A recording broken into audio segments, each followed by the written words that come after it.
First of all, the canals. Here in Little Venice, this is the end of one of the major canals in England. This is the end, the bottom end of the Grand Union Canal. And the canals were built for industry, not for the public.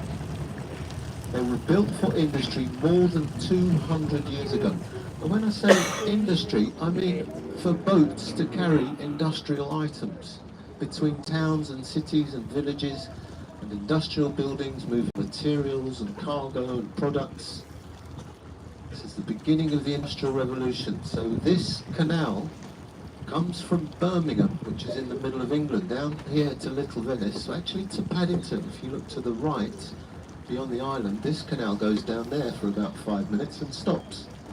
It was opened in 1801. Until the Regent's Canal was built and opened 15 years later, this was as far as the working boats could bring their cargo into London.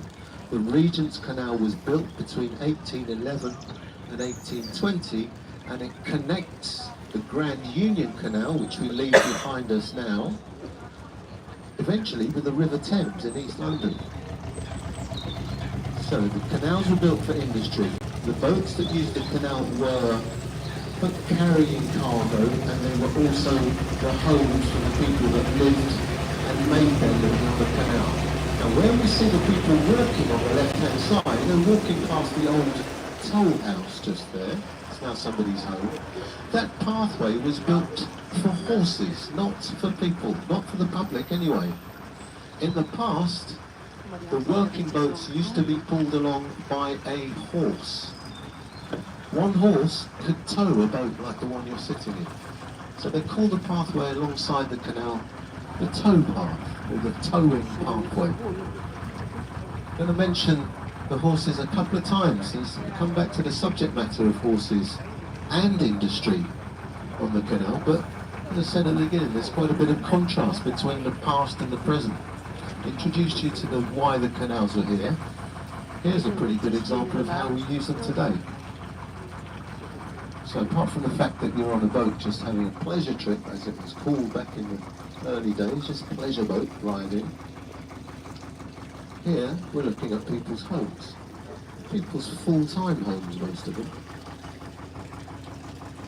Although it is true that some of these are rented out, I think some might be an Airbnb. Most of them are people's full-time, permanent homes. And we're going to see quite a lot of this lifestyle. I want you to know that we don't call these boats barges. These are called narrowboat homes. Barges are much bigger, much more to do with moving cargo around. Unlikely to see a barge. So look at this long, thin shape as we pass. Well, what I would assume is this guy's home on the left-hand side. Driving on the right-hand side, a nice slow space, a nice slow pace, so we don't make too much disturbance moving the boats about. I'll give you an idea what they're like on board.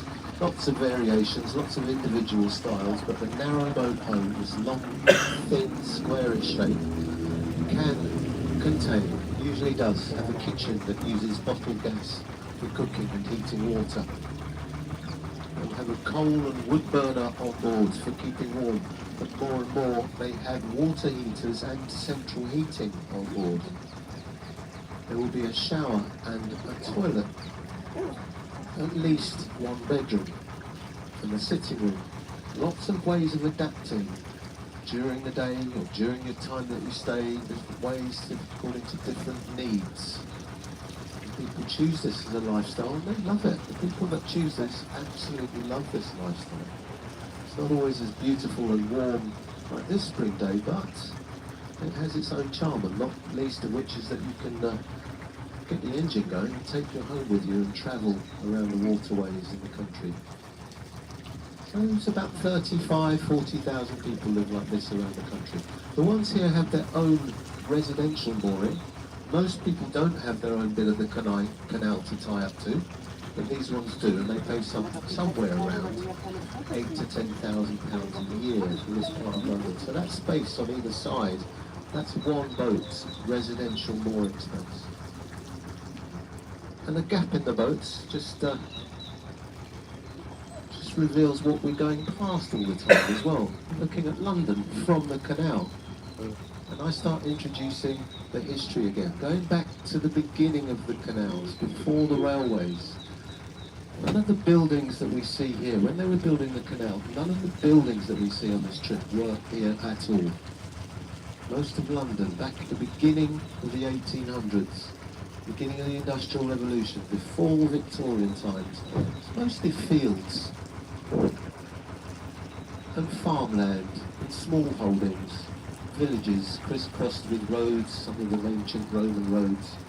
The road up ahead, crossing the canal, is what's left, or what remains adapted to the Roman road coming from London going up north. That's the Edgware Road going over a rather long tunnel. So we're coming to a hill, and the tunnel takes us through the hill. I want you to notice that there's no more boats as we approach the tunnel, and there's no more pathway. The pathway stops. So going back to the past, or including the past, remember I said about horses used to be the engine effectively. The horse used to pull the boats along the canal. And when they built this tunnel, they didn't build a pathway. I can only assume they're saving time and money to build the canal. There's no pathway, so no member of the public and no horse has ever pulled the boat through this tunnel. In fact, just where the pathway runs out, in the past they would have had to untie the rope the horse used to tow the boat along the canal, and someone would take the horse up and over the hill that we're now going through. So now in the past, you could have imagined if